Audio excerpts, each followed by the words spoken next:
គេអាចនៅមិនទាន់យល់ថាទីនេះគឺកន្លែងណាមិនដឹងថាការសំពះមានន័យថាម៉េចឬផ្កាដែលកាន់នៅដៃនឹងយកទៅធ្វើអីគ្រប់យ៉ាងសម្រាប់គេ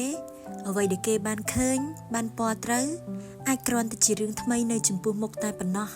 យើងបាននាំគេឲ្យមកសាកល្បងបានធ្វើតាមដោយយឺតមួយចាប់ដៃគេនាំគេឲ្យអោនចោះសំពះដែលគេអាចមិនទាន់ដឹងឡើយថាអ្វីដែលកំពុងធ្វើនោះគឺជាអ្វីយើងមិនបានសង្ឃឹមថាគេនឹងយល់ភ្លាមគ្រាន់តែសង្ឃឹមថារូបភាពទាំងអស់នេះនឹងនៅជាមួយគេសន្សឹមនៅក្នុងការចងចាំដោយគេមិនចាំបាច់ព្យាយាមចាំហើយថ្ងៃមួយពេលគេធំល្មមនឹងដឹងខុសត្រូវគេអាចនឹងយល់ដោយខ្លួនឯងថាការសំពះមិនមែនត្រឹមតែជាការអោនក្បាលបន្ទន់ខ្លួនចោះតែគឺជាការរលឹកដល់ការផ្ដល់គុណតម្លៃបន្ទាប់ពីនេះយើងក៏នាំគេទៅកន្លែងមួយទៀតកន្លែងដែលស្ងប់ស្ងាត់ជាងនេះបន្តិចកន្លែងដែលយើងមិនមែនត្រឹមតែនាំទៅមើលតែនាំទៅឲ្យរលឹកដល់អ្នកមួយចំនួនឲ្យគេបានក្រាបសំពះបុព្វការីជន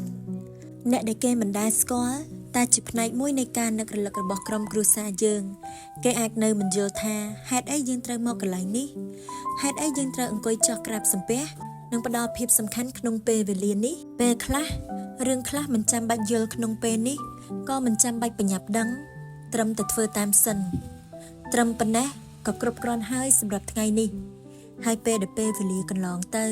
ពេលគេធំឡើងការចងចាំតូចទាំងអស់នេះនឹងច្បាស់ឡើងបន្តិចម្ដងហើយថ្ងៃមួយគេអាចយល់បានដោយខ្លួនឯងថាអ្វីដែលយើងធ្លាប់នាំគេមកជួបមានអត្ថន័យខ្លាំងប៉ុណ្ណា